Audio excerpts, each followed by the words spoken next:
السلام عليكم ورحمة الله وبركاته. أهلا وسهلا بكم مع أهم أحداث الرياضة المحلية والعالمية. بس المرة دي على غير المعتاد هنبدأ بالرياضة المحلية، وهو النادي اللي بيفرحنا دايما، نادي الأهلي، نادي القرن.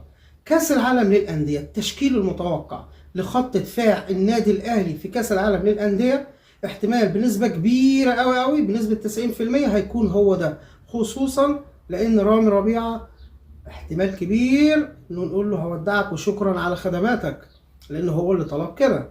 أول حاجة هيكون معانا ياسر إبراهيم، خصوصا اللي تم تجديد عقده هو والشناوي. الكلام دوت لسه قريب خلال الأيام اللي فاتت.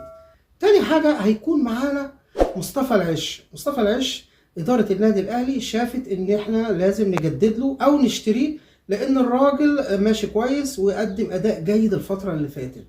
فاحتمال كبير بنسبة كبيرة قوي يكون يا إما شراء يا إما إعارة. نفس الموضوع بالنسبة لمصطفى العش. نادي زد ما عندوش اي مشاكل خالص وهو موافق وتمام. يبقى كده معانا ياسر ابراهيم ومصطفى العيش. تاني حاجه عندنا اشرف داري، النجم المغربي الاسطوره الكبير اللي لسه لحد دلوقتي الناس ما شافتش نجوميته، برغم ان هو كان ماشي كويس، بس الاصابات مع الاسف كانت بتطارد النجم الكبير. عشان كده اشرف داري ان شاء الله الايام اللي جايه، عشان كده اشرف داري الحمد لله بقى تمام، وهيبقى خط الدفاع بتاعنا ياسر ابراهيم، مصطفى العيش، اشرف داري.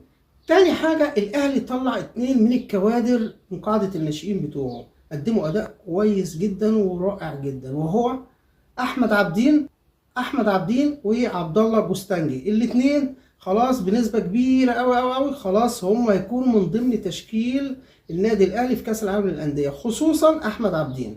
يمكن عبد الله قرب خلاص، يعني هينهوا النقطة ديت، لكن بالنسبة لأحمد عبدين خلاص الموضوع منتهي.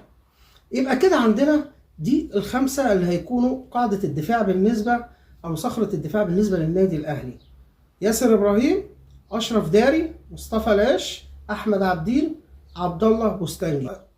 طيب نخلص النقطة دي ونتكلم بقى على نقطة رامي ربيعة. رامي ربيعة هو اللي طلب الرحيل. طيب أنت يا رامي ربيعة كلنا عارفين إن أنت ما شاء الله بتتمتع بقوة جسمانية عالية، يعني المفروض كنت تشتغل جزار أصلا يعني. ده غير اللي أنت كنت بتكسر في اللعيبة. يعني انت فنيا ضعيف جدا جدا. هتقول لي مطلوب المدافع يكون قوي، ايوه يا سيدي، بس في نفس الوقت لازم تكون تشغل مخك كمان شويه. بشيل التبعي كان قوه هائله وبيضحك عليه بلعبه. كمان الايام اللي فاتت رامي ربيعه كان اخطائه كتيره جدا وبالجمله.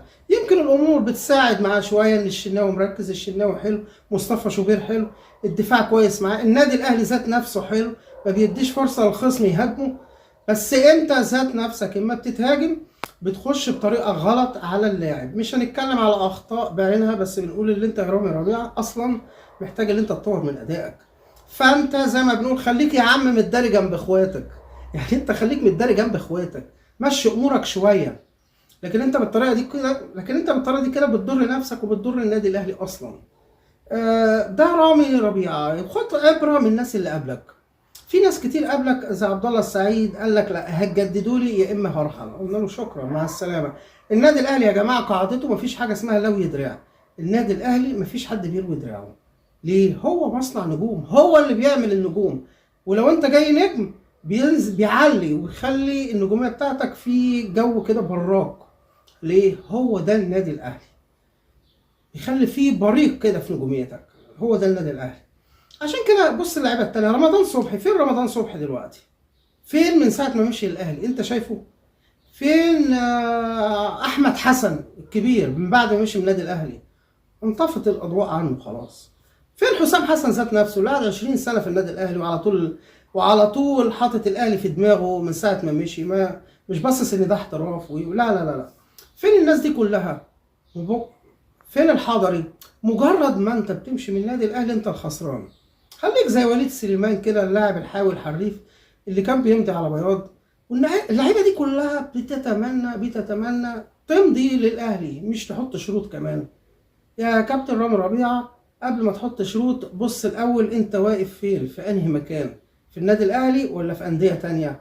هو ده النادي الاهلي، لازم تكون عارف بالظبط حجم المكان اللي انت فيه وحجمك انت كمان. حتى لو انت نجم برضو اتعامل على النقطة ديت، اللي انت نجم قصاد مكان كله نجومية وشهرة وعالم تاني ودنيا تانية.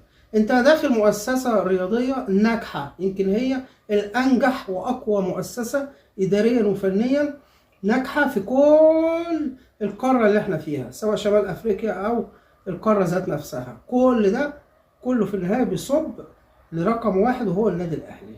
الارقام اللي بتتكلم، مش موضوع كلام، لا الارقام بتقول كده. الاهلي واخد تصنيف عالميا، يمكن النادي الاهلي هو بعد ريال مدريد في عدد البطولات، وهيتخطاه على فكره كده كده. ليه؟ لان الاهلي ماشي بوتيره قويه، قطار لا يتوقف عن البطولات. فما شاء الله النادي الاهلي منظومه رائعه، وانا واحد من الناس فخور اللي انا بشجع النادي الاهلي، لكن بحترم الكره الجميله لكل الانديه التانيه. لكن الحاجه الغلط بنقول عليها غلط، والمكان الحلو بنقول عليه حلو. لو فريق بيقدم كره كويسه لازم نقول كره كويسه. بيراميدز عامل موسم كويس جدا، لان معاه صف لعيبه جميل جدا. محمد الشيبي ده حكايه في الملعب، بس لو يبطل عصبيه كمان شويه. بيراميدز مشاكله في خط الدفاع وحاجات كتيره. الفريق الحلو لازم تقول مزاياه وعيوبه، لازم تقول مزاياه قبل عيوبه. فاحنا بنشجع كوره للكوره، انتمائك لايه ده حاجه تانية. عشان كده احنا نتمنى الكره المصريه تبقى في العلالي، ونبعد عن الحاجات الشخصيه والحاجات اللي هي بتبقى الناس اللي بترصد بعضيها دي. في النهايه بالتوفيق لكل الانديه المصريه. شكرا لكم والسلام عليكم ورحمه الله وبركاته.